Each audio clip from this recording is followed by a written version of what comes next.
reason. You feel this pull, this inner pull from inside you, that there's a purpose that you're supposed to fulfill in life. And you feel that pull to find it, whether you're living it now, but to find it and then fulfill it in this life. How many people have ever felt that besides me? You guys felt that? So it's already well known that people that live a purpose-driven life, that are conscious of that purpose and actually contribute to the lives of others, actually live a more fulfilling life. Would you guys agree? Yes. So I pretty much know everybody, Dr. Fred D. Domenico, and I've had the privilege of writing this book, You Are More Powerful Than You Think. And the real premise of this book is that we're spiritual beings first. We're here having a human life, and we're here with the sole purpose. We may not be conscious of that our whole life, but all the events in our life are always leading us toward this purpose. And when we find it, we become conscious of it, and we fulfill it, that we're going to live the most gratifying and fulfilling life, and we're really here to contribute to the lives of other people. And to me, that's the best life. There's nothing worse. There's a lot of people that have success, but I talk to people all the time where there's that void inside them where they may be successful and they can look outside themselves, and they may have everything outside that the world has to offer, yet there's that feeling inside that they know there's something bigger within themselves, and they feel that power, but they want to become conscious of it and bring that out. Would you guys agree? Yes. So I introduced this book, introduced this system. It's called H.E.A.L.E.D, 6 Steps to Living a More Powerful, Peaceful, Inspired, Soul Purpose Life. And really what it is how to tap into that power, how to become conscious of it, and how to heal the past, come into presence, hear the whispers of your innate, and actually move into that soul purpose. Now, how did this come about, and why are we here tonight? Well, my first memory was coming out of darkness into light. Just kidding. Birth processing. You guys are going to have to keep, that wasn't really a good joke, but try and keep up with this. However, I remember when I was 7 years old, I was playing in the front lawn of my grandparents' house, and they were Italian immigrants. So my grandfather's out there in his skinny white tee. It's the summer. I'm all full of grass. And I'm sitting out there, and he's sitting on the porch with a cigarette hanging out his mouth and his guinea tea, probably just trying to get a break. He was a baker, worked in a bakery, and he'd get up at 4 in the morning. It's the afternoon. It's like, just leave me alone, because you can hear my grandmother yelling in Italian with all this stuff to do, right? And I remember sitting there, looking at him, and he's about his mid-70s, and I thought, I wonder what's going through his mind right now. Like, how does he feel about his life? Of course, nothing was going through his mind, which is the whole point of sitting on the patio. But I thought, when I'm that age, I want the world to be different, because we walked on the face of this earth. And I just think that's what this is about. If we're going to spend time in this body having a human experience, that we can make an impact that makes the lives of other people better. And so I found my purpose being a chiropractor, and then I noticed people would come to me, and I definitely knew that was a sole purpose. I was directed by God in that, through how I got in there. But the bottom line is my patients would come to me, and they'd say, you're always so positive and happy, and you're on your purpose. And they would say, I don't know what my purpose is. And I would always feel bad, because I thought, I want to live my life, and this is probably you guys as well, that if something happens, some tragedy, or I find myself in my last days for some reason, especially being an adrenaline junkie, you never know, but I want to know that I did my best. And so whatever that last day is, I want to know that I did my best to make an impact. And I would feel compassion. And then later, my second wife was diagnosed with cancer, and she passed away. And 2 weeks before she passed away, she sat in the bathtub and said, I don't know if I did what I was supposed to do here. And I felt this compassion, because here's a person that didn't know her purpose and didn't feel like she lived it. And to me, that's the greatest tragedy. And I said to myself right at that moment, I don't want anybody in my life that's in my life to ever say that again. And 5 years later, I was actually trying to develop an acronym for a chiropractic rehab system. And I came up with the name H.E.A.L.E.D, the acronym H.E.A.L.E.D, and then all of a sudden it hit me. This is a spiritually based system. And it's helped people find their soul purpose. I had no idea what it meant. But when you are in the right place in your life, you have the right mindset, you're in the right energy, you have the right sincerity, and you feel connected, your purpose will be revealed. It will fall in your lap. You can't avoid it because you're a spiritual being here with a reason. You can't avoid it. It's just really how you see the steps in your life are always guiding you right into it. So the premise really is, this from Wayne Dyer, sorry I can't read that, you're not a human being on a spiritual journey, you're a spiritual being on a human journey. So our life is really like a hologram. You know those things you play with your kids and you twist it as different pictures, right? So in our humanity, we will experience a whole spectrum of emotions. You know, I'm 58, been through some pain. Anybody been through some painful experiences in life, right? So what's the emotions? Anything from suicide, total depression, shame, all the way into pure bliss. And we, as a human, get to experience all of these in our life, from the worst pain to the highest joy. When we come from a spiritual reference point, we twist that a little bit, and we're actually conscious of ourselves as a spiritual being, we can experience all of those, and the worst shame or suicide we can experience with the greatest appreciation as we can with the highest joy. Because that's why we're here. We're actually here to have all those experiences. Now, hopefully we don't go to suicide, obviously, not everybody does. But you know, we've all been hurt. You know, if we just learned from pleasure all the time, life would be friggin' amazing, but that's not it. We're gonna learn our greatest lessons in life from pain. Would you guys agree? Yeah. Pain is a part of life, suffering is a choice. Right. Pain is inevitable, suffering is a choice. And what this is really about is how to end suffering. Because that's a choice. So I believe we're spiritual beings possessing a driving life force. Okay, don't read ahead. How many people believe? Say, I am life force. I am life force. Gotta hit your chest. This is group participation. I am life force. Life force that seeks to fulfill a greater purpose, your soul purpose. How many people believe they're here to fulfill a greater purpose? Raise your hand and say, I am. I am. Therefore, we're given a vision and a desire. You have visions and desires? You guys have visions and desires for your life? Say yes. Yes. Right? They're coming to you because desire is spirit seeking manifestation. It's your spirit seeking manifestation. There's a big difference between wants, because wants come from our mind. They come from human need, which can be based on fear and insecurity. And then there's desires. Desires come from our spirit. And it says God will give us all the desires of our heart because a desire comes from spirit. Wants can come from fear and insecurity. Desires are much different. So we're given a vision, we're given a desire that manifests that vision in a physical reality. Isn't that why we're here? Yes. Aren't we in this physical plane to manifest something that hasn't been created before, that's our sole purpose where we can impact the lives of others? Would you guys agree? Say yes. Yes. The question is, are we conscious of it? My desire is help you, connect with that innate power because it is divine life force inside you. That's who we are. We are divinity from the inside out. Now, when? Now. Thank you.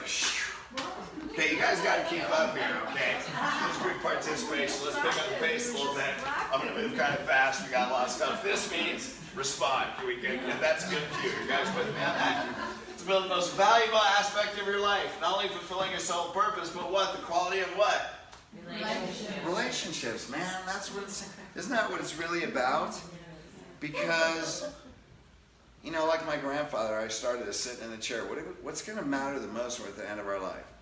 It's not going to be the stuff we have. It's going to be the quality of our relationships. It's going to be how did we love? Who did we love? What love did we give? And that's really all that's going to matter. The rest of the stuff comes and goes. That's really what's going to matter. I think the quality of our relationships is really it. So I believe quality of relationships is the foundation of fulfilling your life, bring your vision into reality, because here is not what we're supposed to do. We're here. The highest human need is contribution. We are here to help other people. And we go through, a lot of the times our sole purpose is our pain, and how we made it through our pain becomes our story. It's the hero's story. The hero's story can become your purpose. Our greatest pain, sometimes from our greatest pain, is our life purpose. So how do you look at that? When you look at it from your humanity, we carry this pain and all these definitions and the meanings with us, yet we can see how it led us into our greatest purpose. And we're going to go through that. So what's healed? Honor God within yourself. This is the acronym. What's that mean? Saying, I am divinity first. Right? Now, once you realize I am a child of God, because why is that important? Because this whole thing about I am worthy, I'm not worthy, it's just a bunch of bullshit. How can you not be worthy if you're created in the likeness and image of God? There is no worthiness or unworthiness. That's created by man. So you look at all these life coaches on social media. I am worthy. Listen to that. It's all like, you don't get it. There is no worthy and unworthy. There's only I am, right? And so we can get rid of that, because that's just an illusion that's created in our own mind. It's created by competition and comparison on how we were raised. But once we get that, then exercise loving yourself and others. Really know that I am a loving being. And then how to exercise that, because knowledge is not power. Execution is power. How you live is power. Application is power. So, I've read tons of spiritual books, and, you talk to people and they know all the language, man. They can speak the vocabulary, and then how do they live their life? Doesn't mean anything. Information doesn't get you anywhere. It's what do you apply? How does it affect you? How do you change yourself and adapt yourself and clear all your bullshit out? And how do you help other people? Isn't that really it? It's what you apply that matters. It doesn't matter what you know, right? Knowledge becomes wisdom through experience. If we can't experience it, we don't have wisdom, and I have way too many gray hairs, even though I color them, to not be wise. You know what I'm saying? Now, once you love yourself, you can accept forgiveness. Now, you have to love yourself to forgive, because you can't carry shame and then get rid of the stuff in your past. So this system is divinely ordered, and I'm going to show you why. And as I was writing this book, I did not write this system. This was a divine download. I did not write this book. Yeah, there's some knowledge in there, but this is stuff where I would pray. I didn't know when I was starting to write this. All I had was these names. I had no idea what the content was going to be. Now, once we get rid of all the emotional noise, we can live with presence.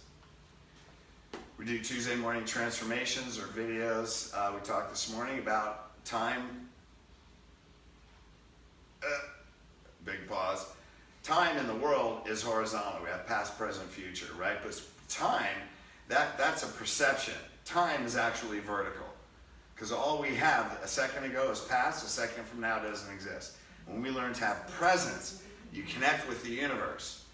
So when you learn presence, when you get rid of all the emotional noise in your head, then you can hear the whispers of innate. That's the divinity inside you, guiding you toward your soul purpose. Once you do that, now you can establish your purpose and mission, then you deliver it to the world. This is a divinely ordered system. It has perfection in the order. There's a reason. Every step is the way it is. And what we're going to do tonight is I'm going to go through these systems so you guys can see it, because of the second Tuesday of every month, as long as I'm in town, we'll let you know in advance. I'm going to take you guys through these steps. And I guarantee you there will be a life transformation. You can't not go through this and have a transformation. It doesn't exist. How do I know? Because when I started writing this, first of all, I coach chiropractors and I teach them how to build their business. And one thing that I found was an entrepreneur, a business owner, is only as successful in their business as they are as a person. So I could give people systems, but they couldn't do it. But once I started incorporating all the spirituality, they believed in themselves. They started tapping into that power. Their business grows like a vacuum. Growth is automatic. And so once you clear of all this stuff, not only is your purpose revealed, but whatever you touch turns to gold, metaphorically and literally. How cool is that? Cool. It's totally awesome. Thank you. So let's get started. You guys ready? Yeah. Honor God within yourself. Let's start from the beginning. What does that mean? We're spiritual beings first. How many people believe that? Absolutely. Say yes. Yes. Gotta raise your hand too. Reconnect or remember your divine origin. So I'm kind of a word Nazi. If you look at this, remember. What's that mean? Like we throw words around, but words have energy. In Sanskrit, when languages were developed, words and sounds have vibrational energy. So letters have intention, and words have intention in their creative force in the universe. So we look at remember, Now here's the thing, I was raised Catholic. God created humankind in his image. Now this is what I always thought, because how could we be sinners if we're created in his image? To me, religion didn't make sense. I always say I'm great at plyometrics and CrossFit from Catholic Church. You gotta kneel, stand up, sit down, kneel, stand up, sit down. It's like doing freaking walking lunges on Sunday, right? You get your exercise. And, yeah, I know. And then we got to drink a little wine and some food, just enough to, tease you, so we go home for lunch. God created humankind in his image. I didn't get that about religion. And I was, I remember being a little kid, Mom, if we're created like God, how come we're sinners? Well, that's what the Bible says, little Freddie. Well, I don't buy it. You know what I mean? I have questions. I want freaking answers, because we come in knowing the truth. And here's the fact about human behavior. So we use a metaphor of a caveman. Caveman's running around by himself. You're going to die because you're going to get eaten by a T-Rex, right? So what do? We get in groups, because groups are protection. They're safety. That's our need for survival. Now when you have a group, you need some organization. Otherwise you have chaos, people kill each other. We don't know what to do. So that's what religion is. Religion is structure. Now out of structure comes the entrepreneur. One person says, I don't like following rules. I don't really care for your rules. And actually that was Jesus. Jesus was crucified. Religion crucified Jesus. Because what did he teach? Spiritual independence. He taught that you can have a relationship with God yourself. And that's why he was crucified. He threatened independence. So religion has a purpose because it provides structure, because people need certainty, because our basic instinct is survival and we require protection. And so religion gives us a rule book. It's step one. Religion is spirituality 101. Now, does it have advanced principles? Yes. Does it provide value? No question. If you follow the rules of your religion, are you going to have a great life? Yes. You also may have, in some cases, spiritual self-esteem problems. Why? Because we're not good enough. And so this is what I didn't like. If I'm a sinner, so being the entrepreneur rule breaker, fine. Call me a sinner, then I'm gonna freaking sin. I'm gonna break rules. Anybody else besides me like that? Am I the only one of you? No. Yeah, the room's full of them. That's why you guys are here. Love that about you, by the way. We're created as image spiritually, not physically. His image is love. We're all creative life force beings. Say, I am life force. Pat yourself on the chest. I am life force. Why do you do that? Because your brain has the most function of adapting to environment that it does for healing. Brain sends energy down the spinal cord, all the organs. This is chiropractic. Got to make sure your spine's in alignment. That's how you stay healthy. However, your brain works more to adapt to its environment. So it's called an incantation. Tony Robbins teaches this. When you tap yourself and you affirm something, you're actually wiring your nervous system and neuroplastically rewiring your brain. When you have motion and you touch yourself, how many people like touching themselves besides me? Anybody? Right? Spend too much time doing that. However, when you do that, you can rewire your brain. You can actually wire yourself for success. So if we're life force, I am life force. I am life force. Spiritual energy is eternal. Life force is like a fire hose that won't shut off. That's creative energy. It won't turn off. Why? Because we're spiritual beings. So if it won't turn off and your mind directs spiritual life force, you better be careful where you point that fire hose. Would you agree? Yes. So it's like an RPG, right? Rocket launcher. Now when you're young and you're mature, you don't really understand your power. So what do? Whoa, what's that? Boom! And then you blow up stuff. Anybody blow up stuff in their life besides me? Because you're a little careless where those crosshairs. When you're young and we learn I don't want to blow up a bunch of stuff in my life anymore. So when you understand that we are a creative life force, we're always creating. Your mind is a tool that directs force. Wherever you put your attention, energy flows, right? Yeah. And so that's how we work. God gave us the most powerful tool to direct life force energy, but understanding that we're spiritual beings first. We're continuously creating. When you create love, you harness power of the universe, create all desires of our heart. If you guys follow the TMTs on Tuesday, a couple weeks ago, heart energy, research shows heart energy is 5,000 times. How many times? 5,000. 5,000 times more creative manifesting force than your mind. 5,000 times. That means when you create in love, you just connected with the most powerful manifesting life force, which is who we are, which is why we're here, because we're all here to take the longest, shortest journey of our life. 18 inches, baby. It's the longest, shortest journey. How to live from here to live from here. And when we can make that journey, that's really what this is about. You live on another level. Are you with me? Yes. Remember, what's it mean? To recall to the mind, think again, to anew, right? A distinct part of the whole. What's that mean? So when you remember, you reunite, you reconnect with your spiritual reference point. We're all essential piece. So the universe is like a puzzle. Every piece has a purpose. Your piece has a purpose. You're illuminated. Without you, and without you fulfilling your purpose, the universe is incomplete. It's not the same. So we have a responsibility to find and discover that purpose, because there's people that are waiting for you and us to get our shit together enough to move past our stuff, because they're waiting for our story. They're waiting for our purpose. They're in pain because we haven't figured out and moved beyond ours yet. Does that make sense? Yeah. So when you see yourself, there is no worthy or unworthy. We're a piece in the puzzle. There is nothing more valuable, because that piece is incomplete without your consciousness. Does that make sense? Yes. Does that give you responsibility? Now here's the deal. This is, I get a little fired up about this, in case you haven't noticed.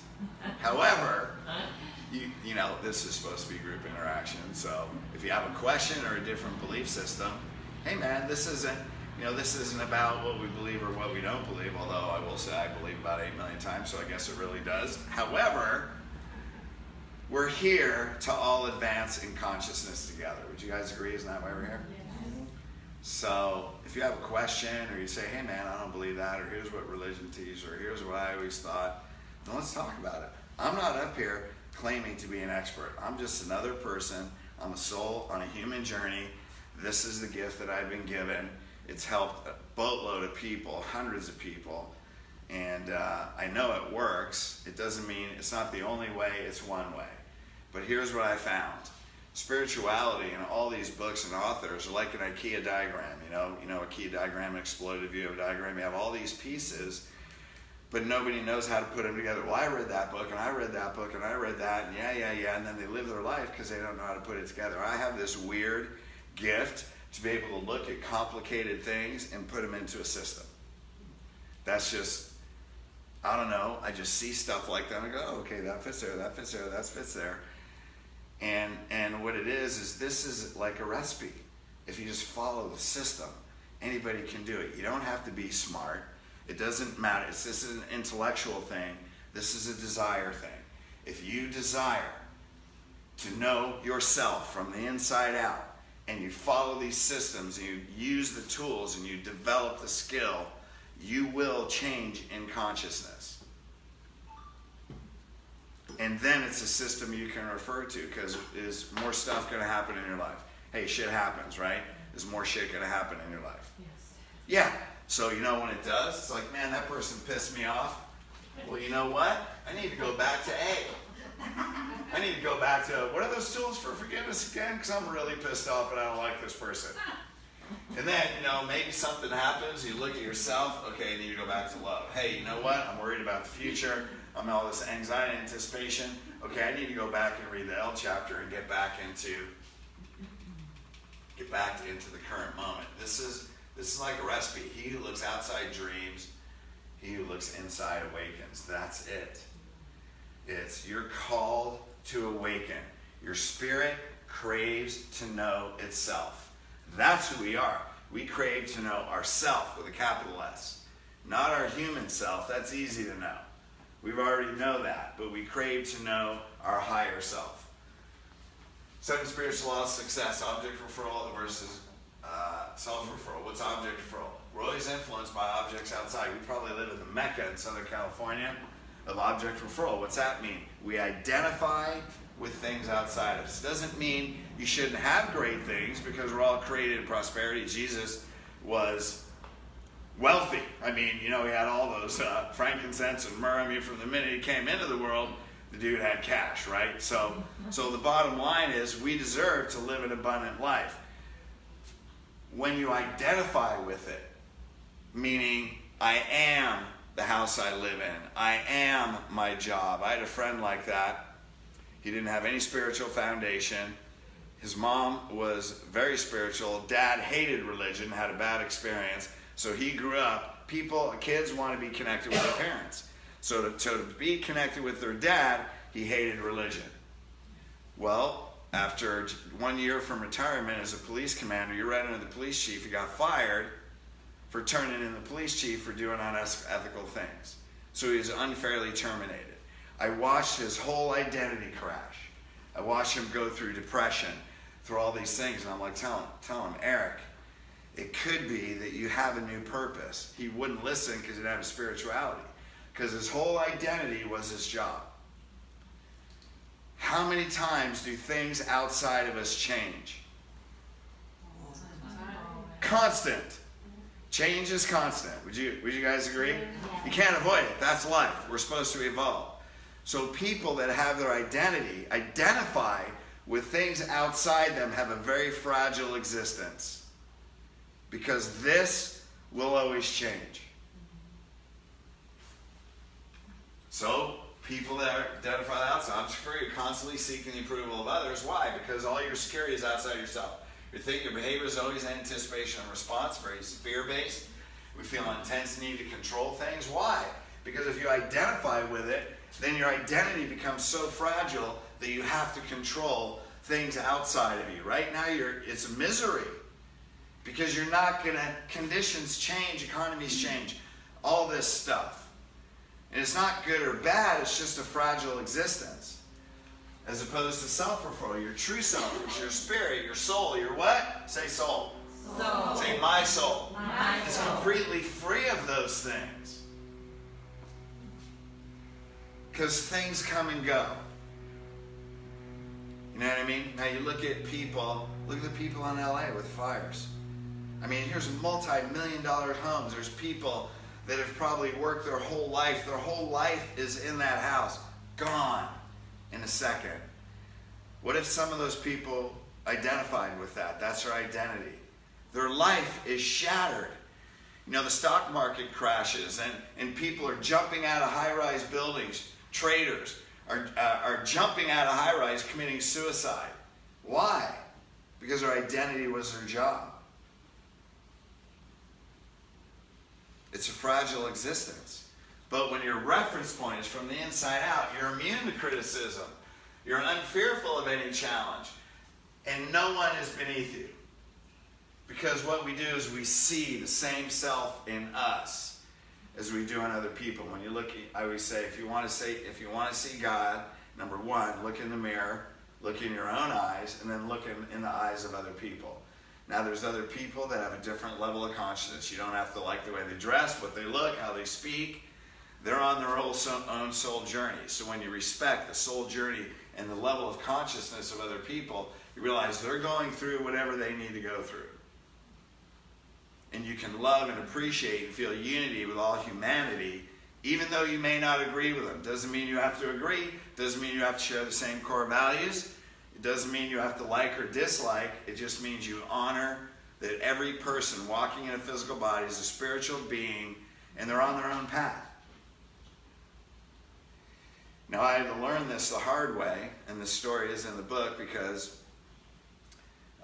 when my second wife was diagnosed with cancer, she went through chemo, radiation, all that stuff, metastasized. I was sitting in the kitchen. So now we're going through all the natural ways, and all of a sudden she said, I'm done. I don't care. I don't want to fight it.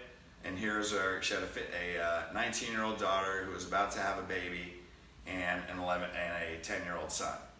And so her kids were crying and all this, and I'm arguing because, here, I'm a chiropractor, man. My whole life, sole purpose is about keeping people healthy.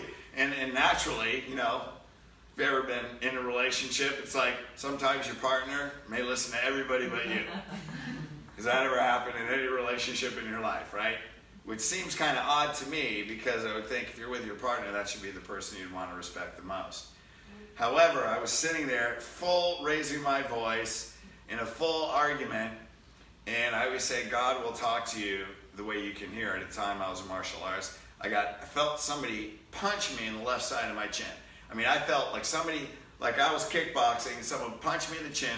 My chin involuntarily turned to the right, like I got punched, and I stopped talking mid-syllable, and then I heard a voice like I'm talking to you say, why don't you just love her the way she is? And I thought, I never thought of that. Right? Like unconditional love. What a freaking concept. And so I said, and she was looking at me weird because I just stopped basically raising my voice at her. And I said, okay. And that was a lesson on unconditional love and acceptance. And if it wasn't for that, I wouldn't have the relationship, Jada and I wouldn't have the relationship that we do. You know, it's like every pain gives your greatest gift. I'm different in relationships, and we have the quality of relationship and the forgiveness, right? And the ability to move beyond problems that other people may drag on forever. And, you know, we get in heated things, but they don't last long. At least they don't last long. But, you know, everybody goes through challenges, and then with one thing I do love and respect about her is she changes. So when something happens, we don't want to do that anymore, then we change.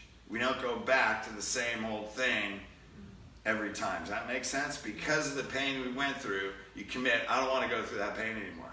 So we make a difference. But if it wasn't for that greatest pain, I wouldn't know that. Right? But what do we do? What's the principle here? Every person is a divine being. You don't have to hang out with them, but you can at least send them a blessing. Now we believe the illusion, the greatest illusion is when you say, I am who I am because of what I went through. How often do you hear that? Now what that means is you are who you are because of your experience. That shaped who you are. That is in total antithesis of being a spiritual being. When you see yourself as a spiritual being having a human experience, you realize, I'm a spiritual being. These are things that I've experienced, yet that's not who I am. Just because I went through it, that doesn't define me as my identification. And then you learn how to move past it. You're a child of God, created a loving spirit. You're a loving, created being. Separate your experiences from your identity. That's part of having a human experience. Part of those experiences are guiding you toward your soul purpose. And the things that you learn are what's taking you along there. Resistance keeps us in constant state of anxiety, spiritual, mental, physical, financial, material impoverishment. What's that mean? That means when you resist your true identity, when you're stuck in your humanity, and you can't twist that quarter inch to create a new reference point. You get stuck in your humanity, you get stuck in your pain. Your resistance to all those problems is what keeps us in suffering. How many people have been through some suffering? How many people don't want to suffer anymore? Well, let's change our reference point. Right? Being is not thinking. Your mind is a problem-solving tool. Your mind thinks, spirit feels. Your being is your spirit. Spirit doesn't think, spirit feels. Your mind thinks, but your mind is a tool. Right? So if you have a screwdriver and you're going to screw in a screw, what do you do when you're done screwing in the screw? What do you do with the tool? Put it back. Right? Do I say, if I pick up a screwdriver, do I say, I am the screwdriver? No. No. You use it as a tool and you put it back. That's your mind. You get stuck in your humanity when you think your thoughts are actually real. Now your mind is a problem-solving tool. It's a strategic tool. It's created to solve problems, and it's created to protect you because its primary function is survival. So what's that mean? If your primary function is survival, it doesn't want you to take risks. Yet fulfilling your soul purpose, you have to do something that could have never been done in the world before. Right? No one else has ever done what you're called to do. Or maybe they've done it, but you're doing it your way. So it's never been done. If it's never been done by you, it's never been done. Is that risk? So your mind is going to tell you all the reasons why you can't do it. Have you ever noticed when everything seems to be going on in your life, then you think, oh my God, what's going to happen next? Has anybody ever done that besides me? Right? Because what do you think? That's what your mind wants, to solve a freaking problem. So if it doesn't have a problem, what's it going to do? Create a problem. So that's when you know, I can ignore all this. That's just my mind talking. So you have this voice in your head, this incessant voice in your head. Has anybody ever noticed that incessant voice? Sometimes it won't shut up. But you realize, I'm not the voice. My identity is before the voice. Like a woman can't understand that because a woman's mind goes constantly. And they'll go to the dude, what do you think about nothing? You're like, how? That's not true. What? No, I was thinking about nothing. I was in total peace and you interrupted my nothingness. Right? It's like a dude has the nothing box. A woman can't even begin to understand the nothing box. So, but literally, you are the being before the voice. So when you listen to the voice in your head, you realize, I'm listening to the voice. I am the being before that voice. Because if we listen to the voice too much, we create problems. Right? Yes. Now we're supposed to have the thoughts of God, which means our creativity, our life force, can turn this strategic tool into creating things that don't exist in the world yet, into helping people in ways that we can make their life better. But we have to learn to control our mind. The voice is not who you are because you're not your mind. Mind thinks, spirit feels. Quiet your mind, feel peace and power. Law of least effort. When you harness voice, a harmony, joy, and love, you create success and good fortune with effortless ease. That's it, man. That's why heart energy creates 5,000 times more. So if you see yourself as a spirit having human experiences on the physical plane, then you know you have a whole spectrum of emotions you can choose from at any time. That is a choice.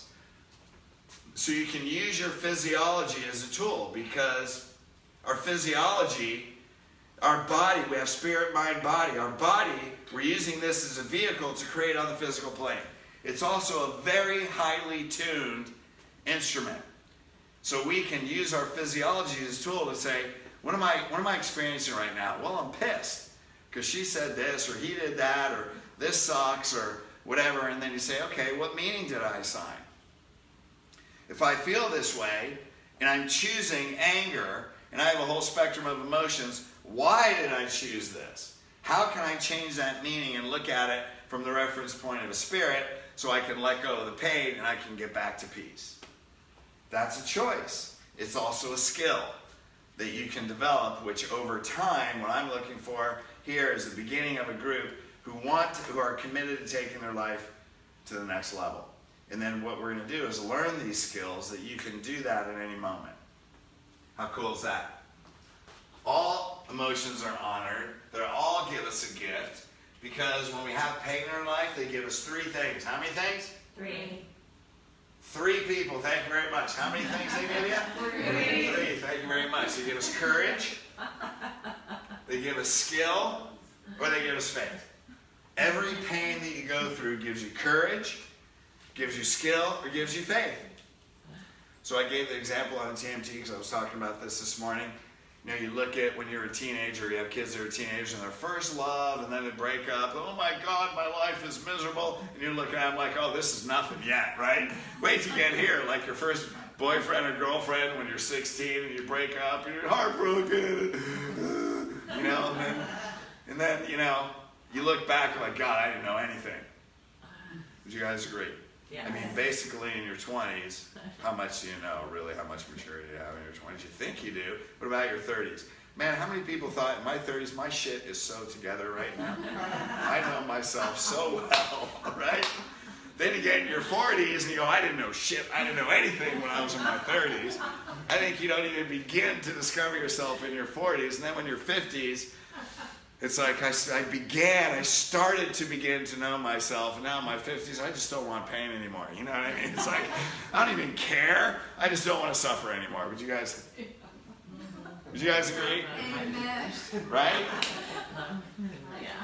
Courage, faith, skill, man. Which one is it giving you? Because the faster you find the gift, the faster you can release pain.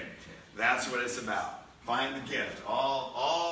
Everything brings us along our soul purpose. So here's an affirmation. Say, I am the love of God. I am the love of God. I am the light of God. I am the light of God. I emanate the energy of divine love. I am the energy of see me, they see you. When people see me, they see you. Is that cool? Yes. Is that a great affirmation? When people see me, they see God within you. Is that good? Is that a great belief system? Yes. Is that going to empower your life? Will that empower you how you feel about yourself? Absolutely. Thank you for the overwhelming response. Divine Spirit of God fills me with loving energy. Okay, thank you. We'll move on. So, read those words in your bodies. Let's go to the next one. Exercise loving yourself and others. Love is learned. Children seek love from outside sources. They look to their parents, they look to their coaches, they look to the teachers. We want to connect with our parents, so we take on their energy, we take on their belief systems, we take on their mantras, we take on their words, we take on their energy. Right? Now, how many of our parents really knew how to love themselves? So we learn how to love from other people. Now, most of the challenge that people get start between 0 and 7 years old, because when you're a fetus, till you're 2, your brain functions on delta brainwaves, very slow brainwaves. 2 to 7, it's on theta, very slow brainwaves, because kids are absorbing, and what they're doing is their limbic brain, their brain that makes all the decisions in their life. Our frontal cortex doesn't make decisions, it processes information. Our limbic brain associates emotions with conditions. Do you ever notice that something happens, trigger, and you feel a certain way, and you act a certain way, and you go, God, why do I always do that? Because it's wired in your subconscious mind, it's wired in your limbic brain. I've taken hundreds of people through many breakthroughs. It's always 0 to 7 years old, something, and it just repeats patterns. It's like if you take links in a chain. Let's say you're 48 years old. You can have a boatload of links, and what traditional psychology does is say, let's talk about the 37th link when you got divorced. Doesn't matter. That's one link. Until you go to the first link and you release the energy on that, the whole chain dissipates. But if you don't get to that first one, you can talk about link 15, 23, 38, 72. It doesn't really freaking matter. You're not going to dissipate the chain until you get to the first link. 5 love languages: words, gifts, acts, time, touch. These are learned. I grew up in an Italian family. Hug, kiss, I love you, constantly kissing. So what do you think my love languages are? Touch and words. You see, I'll use this as an example, but I'm not gender biased. But you see, because this is a common story, Dad travels all the time, and every time he comes home, he gives a gift to his kids. Right? What's their love language going to be? Gifts, quality time, acts, people. You have to do something. I was telling Jada the other night, because we were going through this, that was my second wife that died of cancer, was always, she'd be upstairs, like, can you come upstairs and iron my shirt? I'm like, I'm in the middle of work. I'm on a freaking coaching call. But it was like, do this and do that and do that, because people, when you do something for me, these are all outside in. These are learned. These are learned. So people say, what's your love language? So what were you conditioned on from childhood is really would be, tell me how you were conditioned on love so I know what your brain thinks, even though I know who you are. What's love? It's all of them. It is doing things for other people. It is gifts. It is words. It is time. It is touch. Because you want a quality relationship. Those aren't love languages. These are love conditions. And conditions are outside of us. So when we learn to establish that, a reference point that we are loved, then we want to give all of them. But we may be attached to none. Some you may like more than others, right? It's all an illusion, because all we are is love. So when you put demands on love, then you make love demanding. And that's when you have problems. Because you say, this is my language, this is how I want it. What are you doing? You're demanding love. You're putting demands on love, and that's not love. That's not even who you are. Now love becomes demanding, your relationship becomes challenged, because now you're not even true to yourself. And if you can't be true to yourself first, every relationship begins with how you love yourself. So, you're a spirit of God. God is love. You are love. You're created in love. So once you understand that I'm a spiritual being first, then you can move into action steps of how not only to love yourself, but to be loving. Giving and receiving is actually simultaneous. Have you ever noticed at a holiday you give a gift and you know they're going to love it and you're so excited, you just hurry up, open it up, jeez. You know what I mean? Maybe that's just, impatient. And then as they're opening up and they're thrilled, how do you feel? Great. Amazing. That's with everything. Imagine every time you gave love, because some people are self-sacrificers. They give love, but they're not conscious of the experiences they're giving it. And so it feels like everything that you do, love is pouring out of you, and it's actually draining you. Right? Self-sacrificers will do that because of acts. That's how they give and receive love. The more I do, now you become a human doing rather than a human being. So I have to do these things. And a lot of people get conditioned on that because kids get acknowledgement when they do something great. Wow, you're a great athlete. Wow, you get good grades. And now they're finding out, because everybody thinks it's all this positive reinforcement, that the more you tell your kid, you're great, you're perfect, causes so much stress. Because when they're imperfect or they make a mistake, you're actually screwing up your kid. So it's better to compliment effort than achievement. Because now if they're perfect and you're great and you're gorgeous and you do all this, you're setting them up for failure because they can't be perfect. Now you're immersing them in their humanity. Does that make sense? Yeah. And now we're creating all these kids that are afraid to fail. Not all of them, but some of them. So exercising love is being conscious. What's it being? Conscious of it within yourself. Love is a primary need for humans. Relationship with yourself is the foundation for all the relationships in your life. Two greatest commandments: love the Lord your God with all your heart, with all your soul, with all your mind. Love your neighbor as yourself. Here's H. Love God. Honor God within yourself. Love your neighbor. As who? Yourself. So who do you have to love first before you love your neighbor? Yourself. Exactly. Like people don't get that. Love your neighbor as yourself. That's key. They make that difficult sometimes.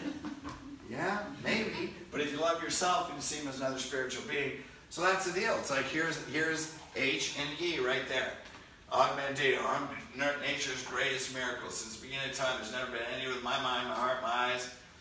Nothing came before me. All this stuff, all men are my brothers, yet I'm different from each. So this is a very famous quote, yet understanding, wow, that's really true. Like if you look at that, it's not just words. But we're the only one ever created in the history of the world. We're that piece in the puzzle that without that piece, the universe is incomplete. Do you see yourself like that? With that purpose? Yes? Yes. Nice. When you love yourself more, you change your habits. Now here's the deal. I would start writing a chapter. I had no freaking idea what I was going to write. So I wrote the A chapter. I wrote that pretty fast. And then I come to the E chapter, exercise loving yourself. So if or when you get the book, the chapter starts, if I'd ask you if you love yourself, what would you say? So I wrote that. That was kind of out of my mind. And I thought, man, if you asked me 20 years ago, do I love myself? I thought, yeah, I'm the coolest guy ever. Yet I had so many self-sabotaging behaviors. I was very critical. People got in my way. They didn't move fast enough. Blah, blah, blah. I was very critical of other people because I had all these pain and emotion. But I thought I totally loved myself. And then the next thing that did not come out of my mind, my hand wrote it on the paper. If I asked you, do you love yourself like God loves you? And I just wrote that. It came out of, my hand wrote it. It didn't come out of my mind. And I went, oh my God, I have no idea what that's like. And then I just prayed, you got to show me how to write this chapter. I have no idea what to write. I can't write that. And so I would pray and meditate, and certain books would come along and certain things. And that one chapter took me almost a year. It took me 8 months to write. Because I didn't know it. But I had to live it. So this healed system I had to live. Because if I can't live it, then I can't teach it. And if I don't understand your reference point and have gone through that pain already, then I can't help you take a breakthrough. That was the hardest chapter. All of them were easy compared to that one. But once I wrote that, forgiveness only took 4 months. Going through that, writing coming into presence. That was maybe 4 months. The longest chapter really was learning how to love myself. Eliminate, when you love yourself more, I used to be very critical of other people. Now, criticism doesn't feel right. It doesn't feel right to me because, it says when you judge, you will be judged. It's not that if I judge you, you're going to judge me. It's that if I judge you, what am I experiencing? Judgment. So it's not that if I judge you, you're going to judge me. It's if I judge and criticize you, I'm experiencing criticism. So why don't I, before I criticize somebody, just go bang my head on that shelf right there? Would you do that? Would you take razor blades and cut yourself? Would you take a bat or a stick and bang your arm or bang yourself in the head? Because when you criticize, that's actually what you're doing on an energetic level. And when you truly love yourself, you don't want to criticize because it doesn't feel good. Now I know now, if I feel critical, then I'm like, okay, what is it in me? And what it typically is, I know I'm not doing something I know I need to do. It's I'm not doing something at work, maybe I'm not doing something in my relationship. But when I start to feel critical of others and find fault outside of me, there's something I'm not happy with within myself. I identify it, clear it, and then it doesn't, and then I don't want to be like that anymore. And then you return to love. That's why this is a formula. You eliminate critical statements towards others. You appreciate every accomplishment throughout your day, regardless of our perceived value. We can be so hard on ourselves where we can do so much through the day, yet I didn't do enough, or I'm not where my goal is. And every gift has two sides. The gift of a driven, vision-oriented, successful person. The other side is impatience. The other side is you don't appreciate the small things. So we have, every gift has two sides. So it's not a fault. It's just the other side of the gift. And when you learn how to manage it, it's not a fault or a flaw. There are no flaws because we're created perfect, but every gift has two sides. When you understand two sides, you learn to appreciate and manage both sides. Then you learn to appreciate and love yourself on a higher level. Does that make sense? Hate that tape. Reward yourself for your accomplishments regardless of perceived value. One thing too is, I say the 3 A's in a relationship: attention, appreciation, and acknowledgement. Attention, direct eye contact. When people talk to each other, it's usually nice to look them in the eye.